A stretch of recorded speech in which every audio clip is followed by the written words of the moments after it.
आई please, मला आता आंबा खायला अजिबात वेळ नाहीये. परफेक्शनसाठी खूप वेळ द्यावा लागतो. परफेक्ट नॉट 3 मिनिटं, साईड पार्टिंग 220 सेकंड्स, 5 मिनिटं, 6 मिनिटं, 4 मिनिटं, विचारूही नको. मग फ्रूट साठी किती मिनिटे राहिली? 0. नवीन फ्रुटगो फ्रूट स्नॅक. शुद्ध फळं एका इझी स्क्वीझी पॅक मध्ये. आता मुलं फळं दाबून खातील. फ्रुटगो, दाबून खा. सॉरी.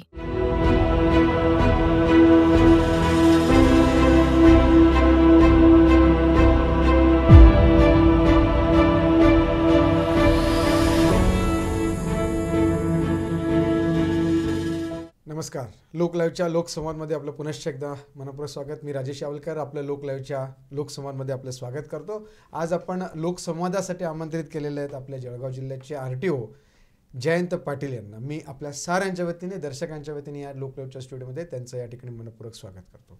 नमस्कार. नमस्कार. आपण त्यांच्याकडनं जाणून घेणार आहोत की रस्ता सुरक्षा अभियान या 4 तारखेपासून सारा महाराष्ट्रात देशामध्ये सुरू होणार आहे. केंद्र सरकारचा हा एक उपक्रम आहे की रस्ता सुरक्षा अभियान हा राबवला जाणार आहे आणि 4 तारखेपासून तर 10 तारखेपर्यंत.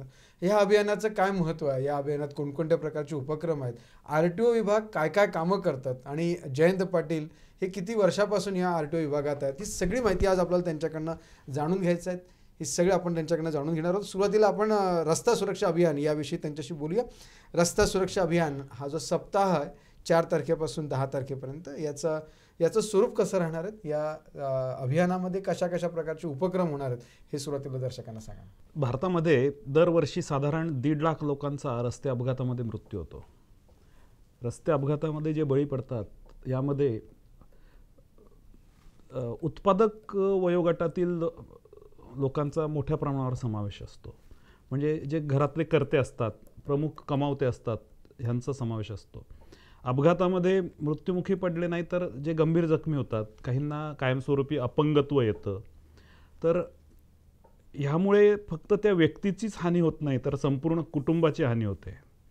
एका प्रकारच्या मोठ्या विवंचनेतून ते कुटुंब जात असतं आणि याबरोबर मालमत्तेची जी हानी होते त्यामुळे देशाची देखील हानी होत असते. तर ह्या अशा प्रकारच्या अपघातांना परिणामकारकरित्या आळा बसावा आणि नागरिकांमध्ये वाहतुकीच्या नियमांबद्दल जागृती व्हावी, प्रचार प्रसार व्हावा, यासाठी संपूर्ण देशभरात एक आठवडाभर रस्ता सुरक्षा सप्ताह किंवा रस्ता सुरक्षा अभियान हे राबवण्यात येतं. यावर्षी 4 फेब्रुवारी ते 10 फेब्रुवारी या कालावधीमध्ये रस्ता सुरक्षा अभियान राबवण्यात येणार आहे. या 4 ते 10 तारखेच्या दरम्यान आपला जो सप्ताह, याचं उद्घाटन हे आपल्या RTO ऑफिसमध्ये होईल. होय. याचं कशा पद्धतीचं स्वरूप असेल उद्घाटनाचं?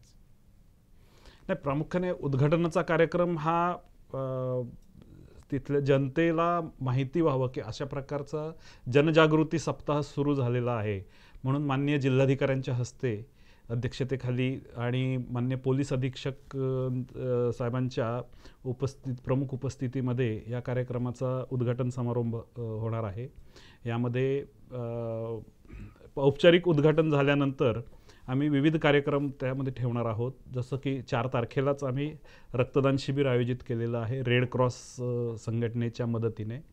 त्यानंतर दररोज विविध कार्यक्रम होणार आहेत ज्यामध्ये चौकसभा आहेत, विविध ट्रान्सपोर्ट युनियन आहेत, त्यांच्याकडे आम्ही जाऊन तिथं त्यांच्या कर्मचारी जे आहेत त्यांचे किंवा म्हणजे वाहतूकदार आणि त्यांचे चालक, क्लीनर्स यांच्या सभा घेणार. तिथं आम्ही जनजागृती करणार, वाहतुकीचे नियम पाळल्याने काय फायदे होतात, चुकीच्या ज्या पद्धती आहेत त्याबद्दल त्यांचं प्रबोधन करणार. त्यानंतर ज्या वयोगटातली मुलं आता ह्यापुढे गाडी चालवणार आहेत तर शाळा आणि कॉलेजेसमध्ये जाऊन आम्ही प्रबोधन करणार, जेणेकरून सगळ्यांना सुरक्षितता कशी राखावी, कशी पाळावी, नियमांचं पालन कसं करावं, त्याद्वारे आपण कसे सुरक्षित आहोत ही त्यांना माहिती होईल. यामध्ये इंजिनिअरिंग कॉलेजेस आहेत, पॉलिटेक्निक कॉलेज आहे, ITI आहेत, त्यानंतर आपले नियमित कॉलेजेस आहेत आणि जैन इरिगेशनसारख्या मोठ्या कंपन्या आहेत, यांचा देखील समावेश आहे. तिथं देखील जाऊन आमचे अधिकारी प्रबोधन करतील. जो चालक आहे त्याची प्रकृती देखील तितकीच महत्त्वाची आहे. त्याच्या संदर्भात आपण काही यासाठी होय, यासाठी आम्ही नेत्र तपासणी शिबिर किंवा आरोग्य तपासणी शिबिर हे देखील RTO ऑफिसमध्ये आयोजित करत असतो. त्यानंतर खरं तर रस्ता सुरक्षा ही बहुआयामी बाब आहे. विविध विभागांनी एकत्र येऊन करायची ही गोष्ट आहे. त्यामध्ये फक्त परिवहन विभाग नाही, तर यामध्ये पोलीस विभाग आहे, वाहतूक शाखा आहे, महामार्ग पोलीस आहेत, त्यानंतर आरोग्य विभाग आहे, NHAI म्हणजे NHAI आहे, शिक्षण विभाग आहे, या सगळ्यांचा समावेश आहे. आणि रस्ता सुरक्षेसाठी प्रत्येक विभाग आपापल्या परीने प्रयत्न करत असतो. जसं की आता आरोग्य विभाग हे सगळीकडे ॲम्ब्युलन्स, अपघातग्रस्तांना तातडीची मदत मिळावी म्हणून हे ॲम्ब्युलन्स वेळेवर उपलब्ध होईल याबाबत दक्षता घेत असतात. आता आपण पाहतोच आहोत की 108 क्रमांकाचं ॲम्ब्युलन्सचं जाळं देशभर पसरलेलं आहे. तर त्याबाबत त्यांच्यामार्फत, आरोग्य विभागामार्फत जनजागृती करण्यात येईल. वाहतूक शाखेमार्फत विविध नियमांचं पालन करण्याबाबत जनजागृती करण्यात येईल. तशाच प्रकारे हायवेचे जे ड्रायव्हर्स आहेत, जड वाहन, मोठ्या वाहनांचे ड्रायव्हर्स, त्यांच्यासाठी हायवे ट्रॅफिक विभागामार्फत जनजागृती करण्यात येईल.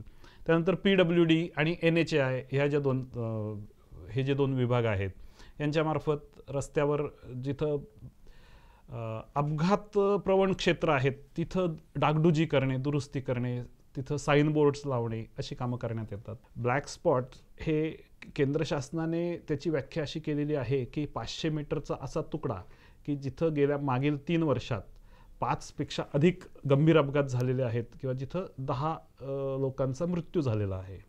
तर असे स्पॉट्स आम्ही पाहणी करून निश्चित केले. तर जळगाव जिल्ह्यामध्ये असे 3 ब्लॅक स्पॉट आपल्याला आढळलेले आहेत. अच्छा. हे ब्लॅक स्पॉट, या ब्लॅक स्पॉट्सवर वाहतूक शाखा, महामार्ग पोलीस, PWD आणि NHAI आणि RTO या अधिकाऱ्यांनी समक्ष भेटी देऊन तिथं तात्पुरत्या उपाययोजना केलेल्या आहेत. आणि दीर्घकालीन आणि किंवा कायमस्वरूपी उपाययोजनांमध्ये या तिन्ही स्पॉट्स हे चौपदरीकरणाखाली आहेत. त्यामधले 2 स्पॉट्स जे आहेत ते आपल्या NH6वर एक शिव कॉलनी जवळ आहे आणि एक तरसोद फाट्याजवळ आहे, आकाशवाणी टॉवरच्या जवळ, आणि तिसरा एक धुळे 40गाव रस्त्यावरचा आहे. तर तिन्ही ठिकाणी साईन बोर्ड्स लावले गेलेले आहेत. त्याला कनेक्टिंग रोड्स आहेत, तिथं स्पीड ब्रेकरसारख्या उपाययोजना करण्यात आलेल्या आहेत. तिथले आजूबाजूची झाडांच्या फांद्या कापणे, अशा प्रकारे तात्पुरत्या ज्या म्हणजे अल्पकालीन तातडीने करायच्या उपाययोजना झाल्यात. आणि दीर्घकालीन उपाययोजनांमध्ये या रस्त्यांचं चौपदरीकरण होतं आहे. त्यामध्ये हे ब्लॅक स्पॉट्स नष्टच होतील. जसं ब्लॅक स्पॉट म्हणजे तो एखादा विशिष्ट स्पॉट आहे, पण एखादा पूर्ण रस्ता जो असतो तो रस्ताच अपघात प्रवण क्षेत्रामध्ये येऊ शकत असतो, तिथे सातत्याने अपघात होतच राहतात. हो, तसं हे आहे, परंतु त्याला रुंदीकरण किंवा चौपदरीकरण हे पर्याय आहेत. परंतु ह्या व्यतिरिक्त लोकांनी देखील सुरक्षित ड्रायव्हिंग करण्याबाबत अत्यंत दक्ष राहिलं पाहिजे. आणि ह्यासाठीच म्हणजे ह्या दोन्ही गोष्टींचा जेव्हा हे होईल समावेश येईल. तिसरी बाब अशी आहे की अपघात झाल्यानंतर कमीत कमी हानी व्हावी, किमान हानी व्हावी, यासाठी तिथं ॲम्ब्युलन्स लवकर पोचली पाहिजे. त्यानंतर जर तिथं अपघात पाहणारे जे आहेत यांना प्रथमोपचार कसे करावेत याची माहिती असेल तर ही हानी खूप मोठ्या प्रमाणात कमी होऊ शकते. ह्याच्यानंतर अपघातग्रस्तांना जे मदत करतात, म्हणजे जे जीवनदूत आपण ज्यांना म्हणू शकू, अशा लोकांची संख्या वाढणं खूप आवश्यक आहे. आणि हे जीवनदूत जास्तीत जास्त तयार होतील यासाठी आपण प्रयत्न करणं आवश्यक आहे. मानवता, त्याच्या सहानुभूती, स्नेह, त्याचा तो वाढणं, त्याचा विषय आवश्यक आहे. लोकांमध्ये एक भीती आहे की आपण अपघातग्रस्तांना मदत केली की आपल्या मागे काहीतरी झेंगट लागेल. तर असं झेंगट लागत नाही. त्यांना पोलीस कुठल्याही प्रकारे त्रास देत नाहीत किंवा त्यांच्या विरुद्ध कुठलाही गुन्हा दाखल होत नाहीत. उलट कायमस्वरूपी म्हणजे पोलिसांचे मित्र किंवा शासनाचे मित्र किंवा अपघातग्रस्तांचे मित्र म्हणून ह्या लोकांना चांगलं नाव मिळू शकतं. तर अपघातग्रस्तांना मदत करण्यामध्ये प्रत्येकाने पुढाकार घेतलाच पाहिजे. या दरम्यानच्या काळात ज्यांनी तुम्हाला मदत केली असेल, सहकार्य केलं असेल, ज्यांनी तुम्हाला माहिती दिली असेल किंवा ज्यांनी अपघातग्रस्त जे असतील त्यांना काहीतरी लगेच सेवा उपलब्ध करून दिली असेल, असा काही डाटा आहे का, किंवा यासाठी काही प्रयत्न आपल्याला करता येऊ शकतो का? एक आपल्या सुप्रीम कोर्टाने एक निकाल दिलेला आहे की अपघातावेळी तिथं उपस्थित असलेल्या व्यक्तींचे प्रथम प्राधान्य अपघातग्रस्त व्यक्तींचा जीव वाचवणं हे आहे. त्यांना लवकरात लवकर वैद्यकीय उपचार मिळवून देणं आणि हेच त्यांचं प्रथम कर्तव्य आहे. आणि ते उपचार त्यांना मिळावे ह्यासाठी जे लोक प्रयत्न करतील किंवा जे वैद्यकीय व्यावसायिक डॉक्टर्स हॉस्पिटल जे त्यांना असे उपचार करतील त्यांना कोणताही कायदेशीर त्रास संभवत नाही, असा सुप्रीम कोर्टाने एक निर्णय दिलेला आहे. तर ह्या निर्णयाला प्रसिद्धी आपण जास्तीत जास्त द्यायला हवी. आणि दुसरी गोष्ट, अशा प्रकारे काही लोकांचा सत्कार करण्याचं प्रस्तावित आहे. अच्छा अच्छा.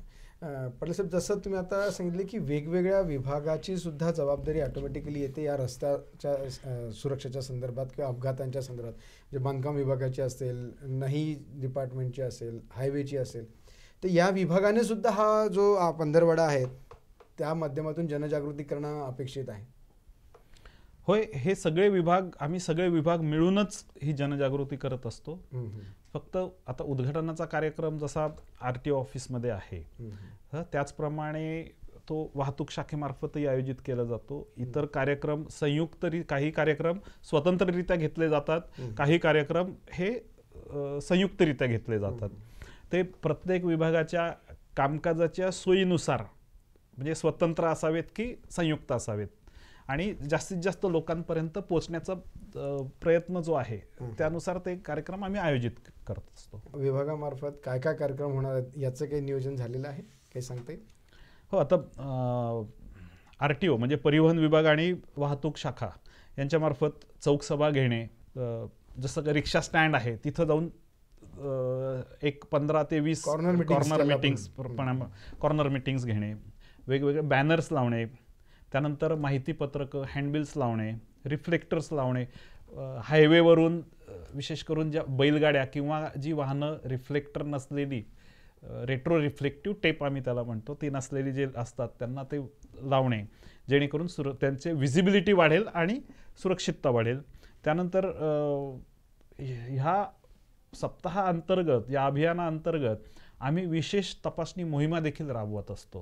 म्हणजे अचानक जे अपघातांना कारणीभूत ठरतात, तसं लायसन्स नसणारे वाहन चालक यांच्या विरुद्ध मोहीम, ओव्हरलोड वाहतुकीविरुद्ध मोहीम, या अशा अचानक आम्ही करत असतो. मोटर वाहन विषयक केसेस, अवैध प्रवासी वाहतुकीविरुद्ध आम्ही केसेस करत असतो. त्यानंतर विविध जनजागृती कार्यक्रम जसं शाळा कॉलेजेस याच्यात आहेत. त्यानंतर शालेय विद्यार्थी आणि कॉलेजेसचे विद्यार्थी यांचं प्रबोधन करत असतो शाळा कॉलेजेसमध्ये जाऊन.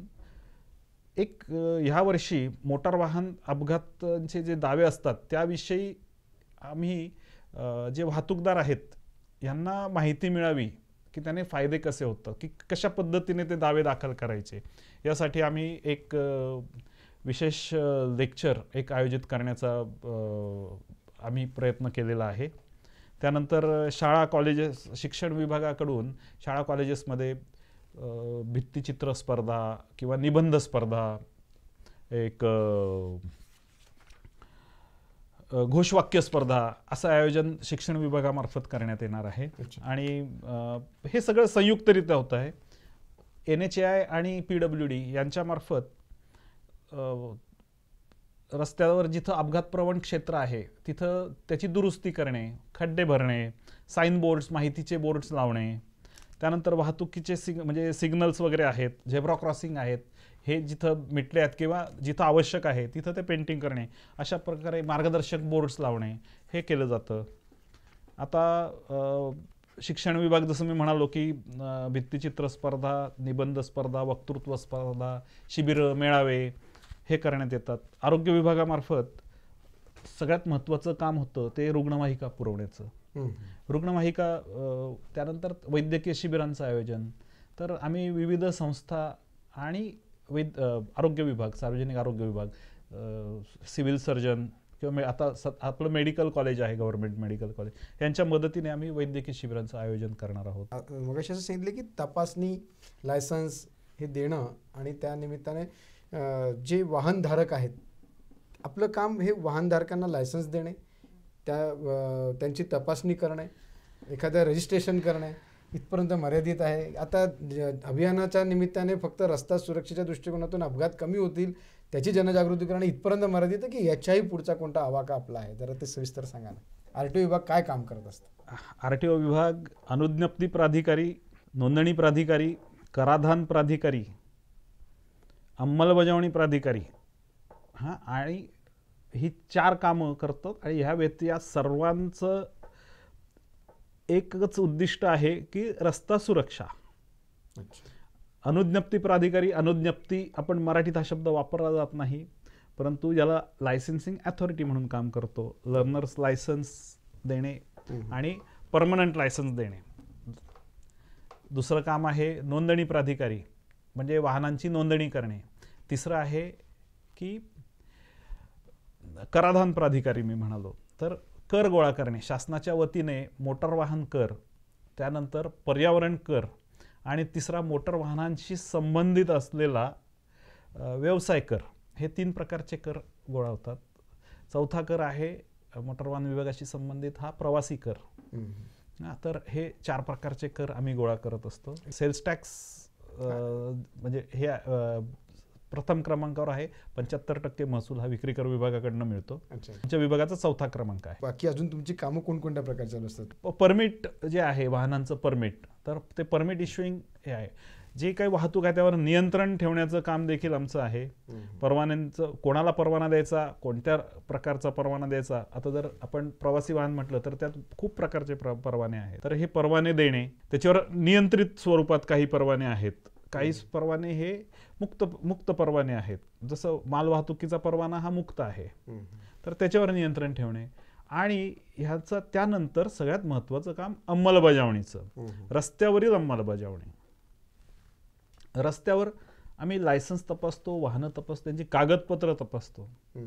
त्यानंतर ती योग्य आहेत का, प्रत्येक वाहनाकडे त्याचं नोंदणी प्रमाणपत्र, चालकाचं लायसन्स, त्याचे कर भरल्याचा पुरावा म्हणजे टॅक्सेशन सर्टिफिकेट, इन्शुरन्स सर्टिफिकेट म्हणजे विमा प्रमाणपत्र, PUC pollution under control certificate आणि त्याचा परवाना, हे सगळं असणं आवश्यक आहे. त्यानंतर क्षमतेपेक्षा जास्त माल किंवा क्षमतेपेक्षा जास्त प्रवासी कोणालाही वाहून नेता येत नाही, ते आढळलं तर आम्ही त्यांच्यावर कारवाई करत असतो. सुरक्षित वाहतुकीसाठी जे काय आवश्यक आहे त्याची तपासणी RTO विभाग करत असतो.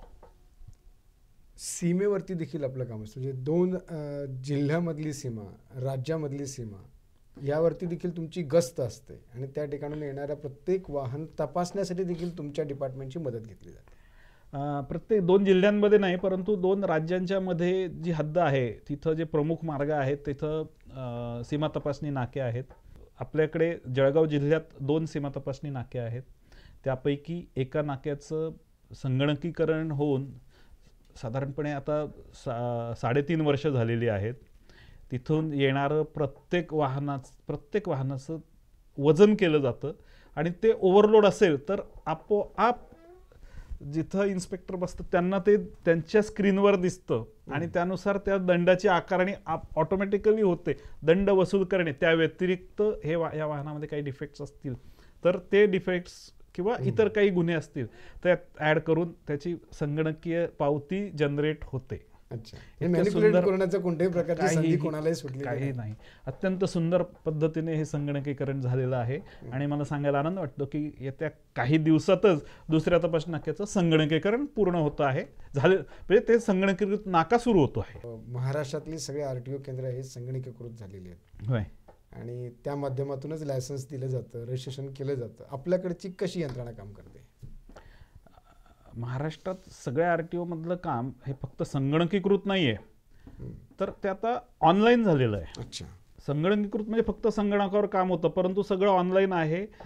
जनतेला RTO ऑफिसमध्ये चक्रा मारायला लागू नयेत, हा प्रमुख उद्देश डोळ्यापुढे आहे.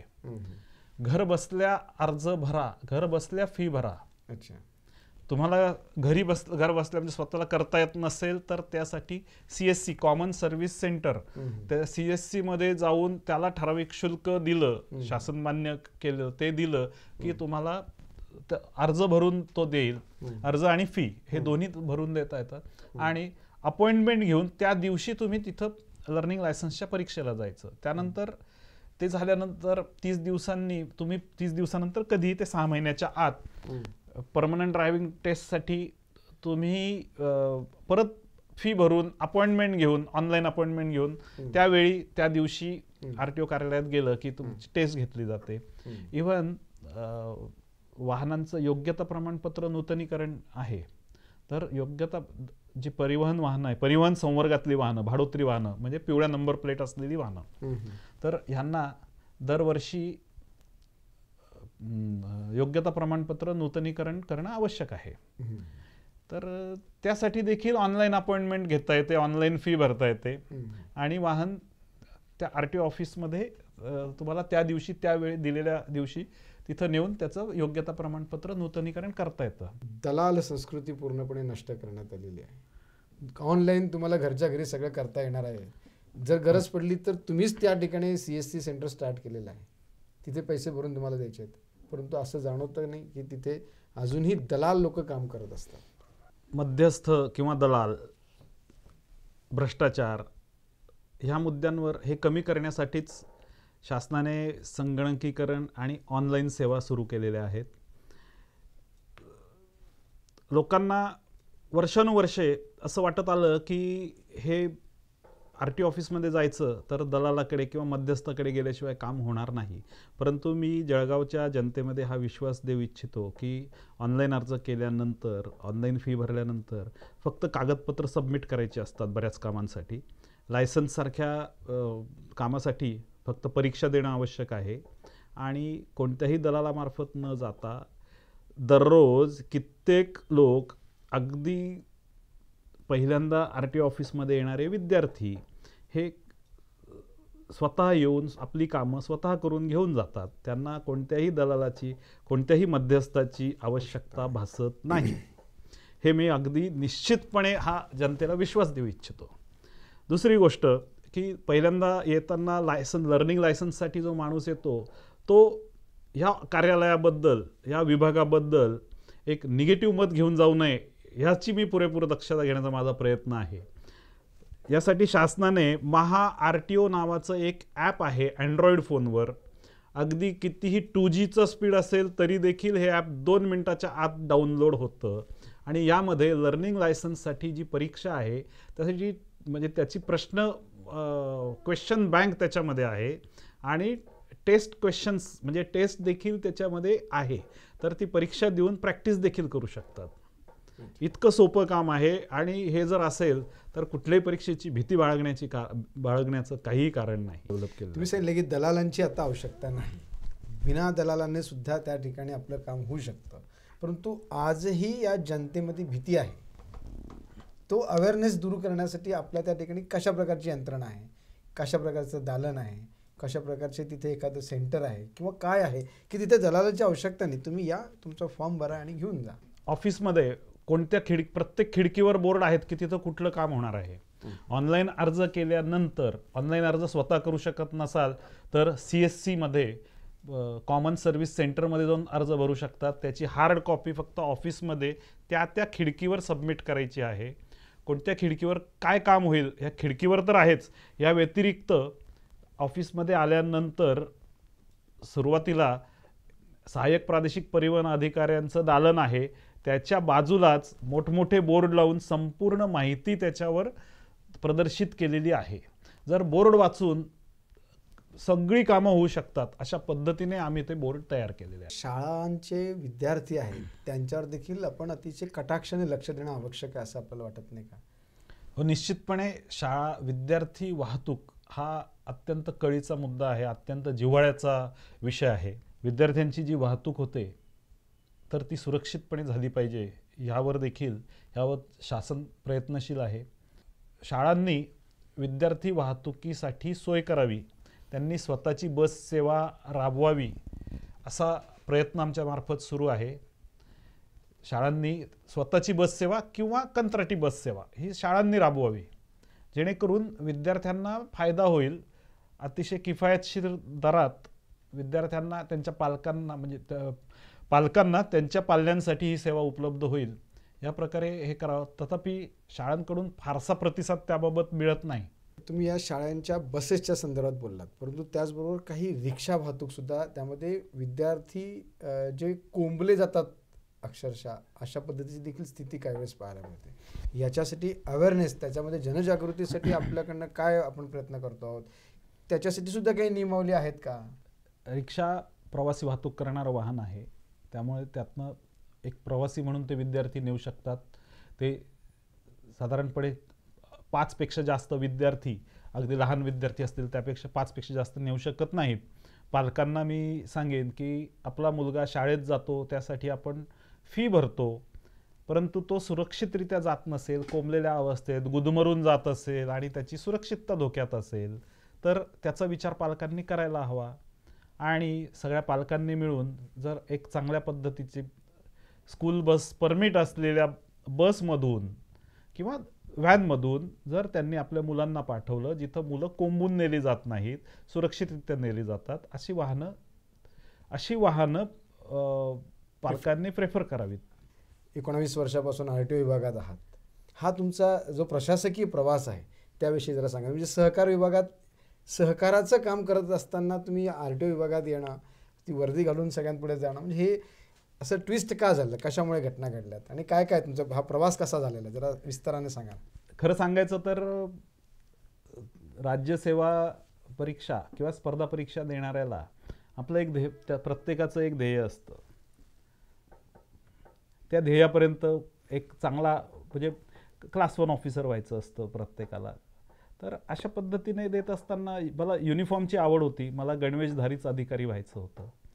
त्यामुळे मी सुरुवातीला सहाय्यक निबंधक सहकारी संस्था म्हणून काम केलं, परंतु त्यात माझं मन फारसं रमलं नाही. आणि दुसरं म्हणजे तो विभाग देखील मला फारसा मानवला नाही.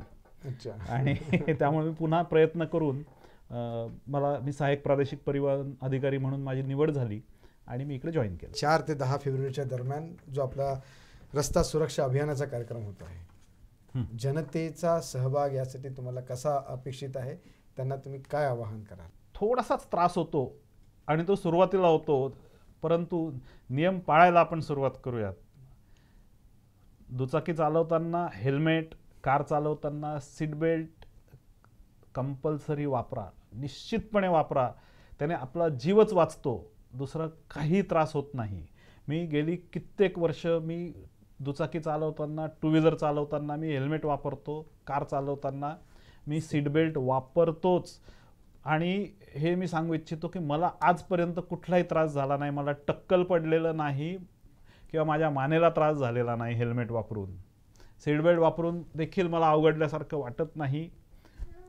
जे लोकांची कारणं आहेत ही चुकीची आहेत हे न वापरण्यासाठीची, आणि त्याने खूप फायदा होतो. मोठ्या अपघातातनं देखील मी फक्त केवळ सीट बेल्टमुळे मला काहीही झालं नव्हतं.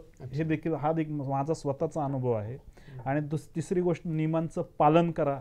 नियमांचं पालन केल्याने सगळ्यांचा फायदा होतो, नियम तोडल्याने नुकसानच होतं, एवढं निश्चित सांगू शकतो.